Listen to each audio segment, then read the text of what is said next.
1933 से 1945 तक जर्मनी के तानाशाह एडोल्फ हिटलर की बंदूक की गोली से आत्महत्या करके मृत्यु हो गई। क्या ये कर्म है या फिर ईश्वर का एक खेल? कर्म शब्द की उत्पत्ति संस्कृत के शब्द कर्मन से हुई है, जिसका अर्थ होता है कार्य करना।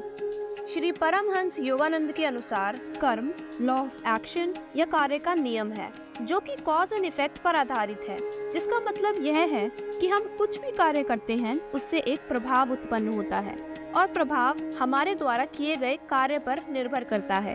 आपके हर अच्छे या बुरे कार्य का आपके जीवन पर एक विशेष प्रभाव पड़ता है।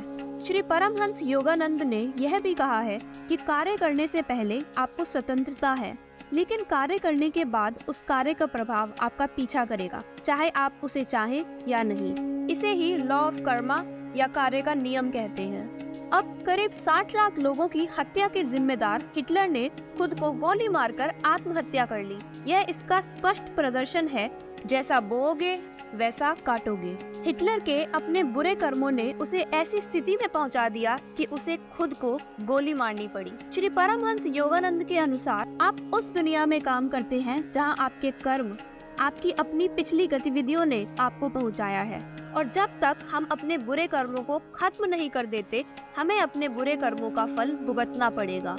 मैंने एक वीडियो बना रखी है कि बुरे कर्मों को कैसे नष्ट कर सकते हैं। आई बटन पर आपको ये वीडियो दिख रही होगी। इस वीडियो को देखने के बाद उस वीडियो को जरूर देखें। ज्यादातर लोग कहते हैं कि मेरे साथ बुरा क्यों होता है, मैं हमेशा लोगों का भला करता हूँ। आइए देखते हैं श्री परमहंस योगानंद का इस पर क्या कहना है। उनके अनुसार यदि अच्छे कर्म करने के बाद भी अपने साथ हमेशा बुरा घटित होते हुए महसूस कर रहे हैं, तो अवश्य ही आपने पिछले जन्म में बुरे कार्य या बुरे कर्म किए होंगे, जो आपके अवचेतन मन या सबकॉन्शियस माइंड में स्टोर हो रखे हैं। अच्छे लोगों के साथ बुरा क्यों होता है, इसको मैं एक कहानी के थ्रू समझाना चाहती हूँ। हेरोल्ड एस कुशनर, जो कि यहूदियों के धार्मिक गुरु थे, उनके बेटे को बचपन से एक बीमारी थी जिसका नाम प्रोजेरिया था।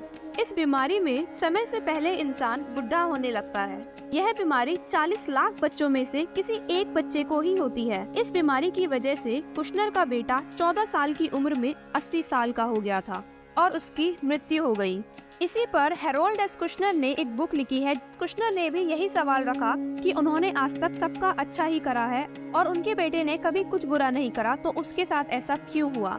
श्री परमहंस योगानंद कहते हैं, हमारे लाखों पुराने जन्मों से कई हजारों अच्छे या बुरे कर्म हमारे अवचेतन क्षेत्र में इकट्ठे हो रखे हैं, और ये तब तक हमसे चिपके रहेंगे जब तक हम इन्हें खत्म या नष्ट ना कर दें। इन कर्मों का फल हमें भुगतना ही पड़ता है, चाहे हम उसे इस जन्म में भुगते या अगले जन्म में भुगते। कुशनर यही सोचता है कि मैंने आज तक सबका अच्छा करा है, तो मेरे बेटे के साथ ऐसा क्यों हुआ, मैंने इतना दुख क्यों देखा। वह सिर्फ इस जन्म को देख रहा है, उसने अपने पिछले जन्म नहीं देखे, और इसी वजह से वह भगवान को दोष देता है कि भगवान ने मेरे साथ बुरा करा। उसने जरूर पिछले जन्म में कुछ ऐसा कर्म किया है जिसकी वजह से उसे यह दंड मिला। अक्सर लोग शिकायत करते हैं कि भगवान अन्याय क्यों करते हैं। इस पॉइंट पे आने से पहले इस चैनल को जरूर सब्सक्राइब करें। श्री परमहंस योगानंद कहते हैं, इस दुनिया में कोई अन्याय नहीं है।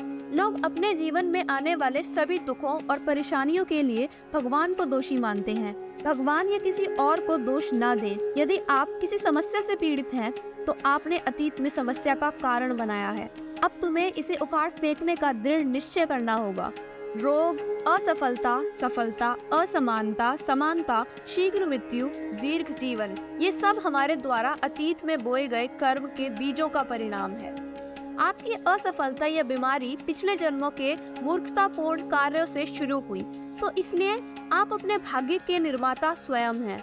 तो इसलिए हमें भगवान को दोष नहीं देना चाहिए। श्री परमहंस योगानंद इस बात पर बहुत जोर दिया करते थे कि हम ही अपने भाग्य के निर्माता हैं। इसीलिए आज से दृढ़ निश्चय कर लीजिए कि आप कभी भी किसी का दिल नहीं दुखाएंगे या बुरे कर्म नहीं करेंगे, जिससे कि आप अपने भाग्य के मालिक बन जाएं और आपके साथ सिर्फ अच्छा ही होगा। किसी की मदद करने से कभी भी पीछे ना हटें। कमेंट सेक्शन में महाअवतार बाबा जी का मंत्र ओम ह्रीम श्री गुरुभ्यो नमः लिखना ना भूलें।